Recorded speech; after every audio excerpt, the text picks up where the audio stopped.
Well, when it comes to global missions, we Christian hedonists camp on a couple of incredible texts in the Psalms. There we find a couple of texts that have deeply shaped Pastor John and how he thinks of the church's mission to the nations. The first one is, of course, an Old Testament prayer for the nations. Let the peoples praise you, O God. Let all the peoples praise you. Let the nations be glad and sing for joy. That's Psalm 67, verses 3-4. Let the nations be glad. I mean, that's our prayer. But we don't just pray to this end, because the psalmist also delivers a command to the people of God in relationship to the nations. It's this, quote, "Sing to the Lord, bless his name, tell of his salvation from day to day, declare his glory among the nations, his marvelous works among all the peoples." End quote. That's Psalm 96, verses 2 and 3.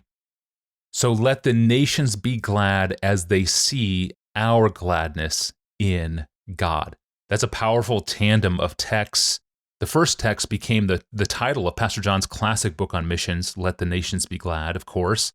And the second text, the command, was Pastor John's choice text that he preached recently at the 2021 Getty Sing Conference in Nashville. Here's Pastor John explaining the connection between our joy, our singing, and our reach to the nations. And he begins here with an illustration from his marriage. Have a listen.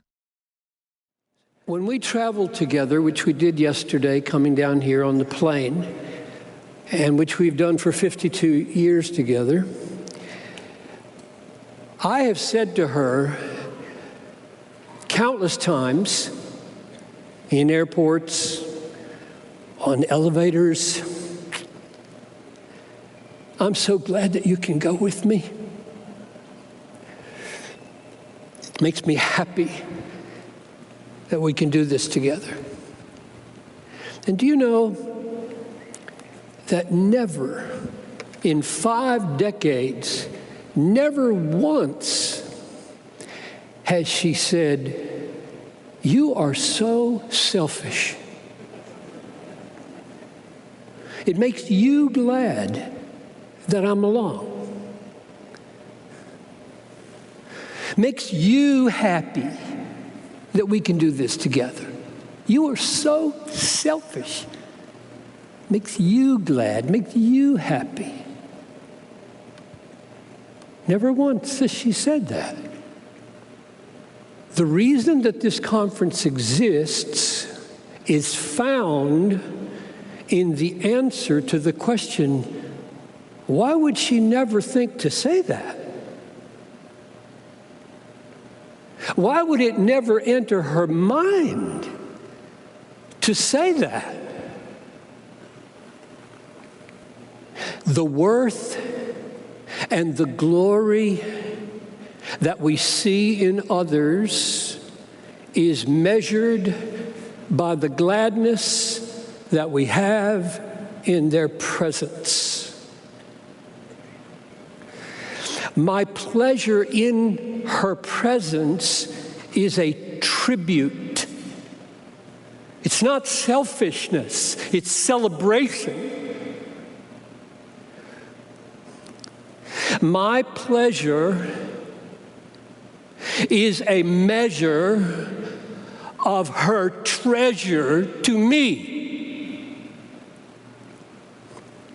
And so it is with God. And worship. God is most glorified in us when we are most satisfied in Him and His presence as our dearest friend. God has given singing to His people as one of the most precious and powerful expressions of our gladness in His glory. It's the gladness of Godward singing, especially through suffering, as Johnny said last night. We say it again. It's the gladness of Godward singing, especially through obedient suffering, that makes God's glory shine most brightly. So, for those two reasons, I'm thankful to be here, and this conference exists.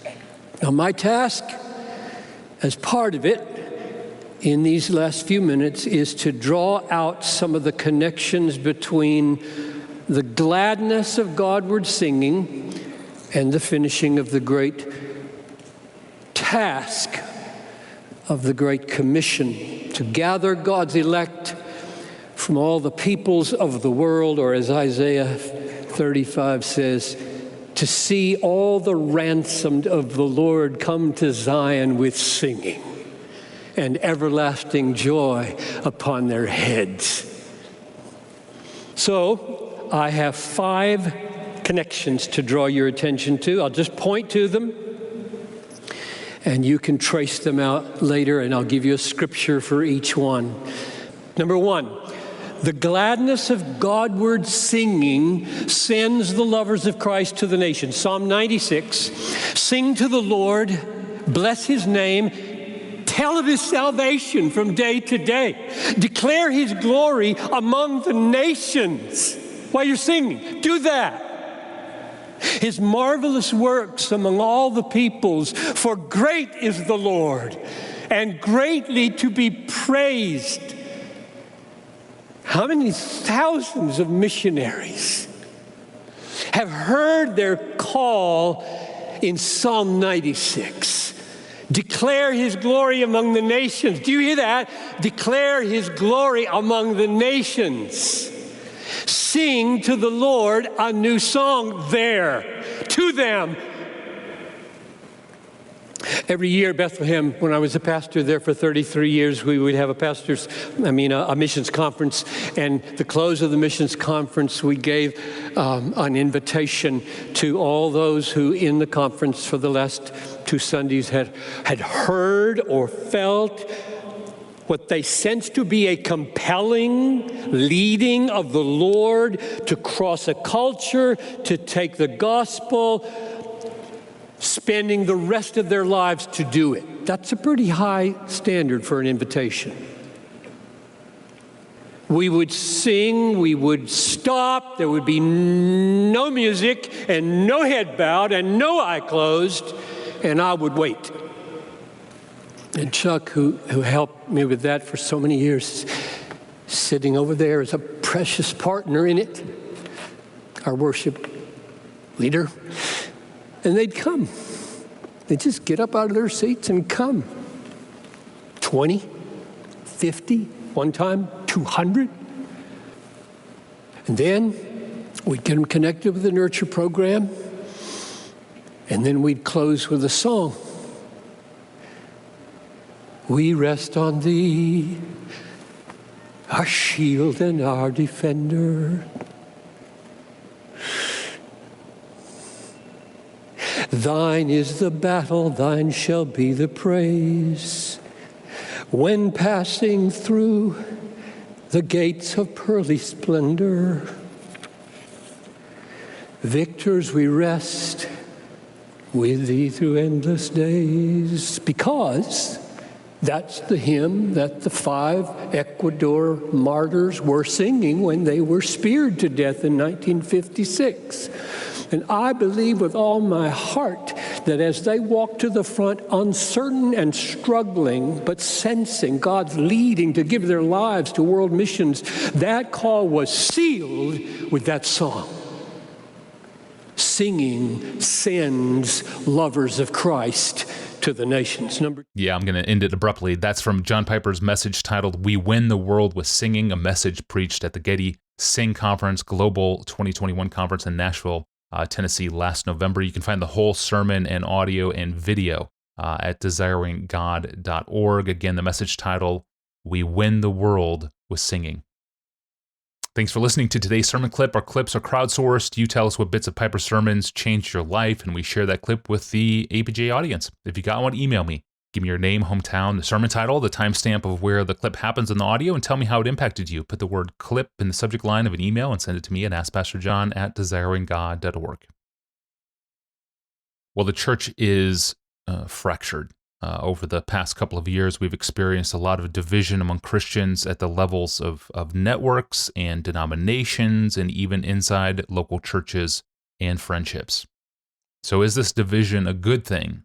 Is it only a bad thing? Will division work for the church's greater purity and final good, or will division work to the church's final detriment and to the lessening of her testimony in the world today? It's a relevant question. Great question. It's up next time. I'm your host, Tony Reinke. We are joined in studio again with Pastor John when we return on Friday for that question. We'll see you then.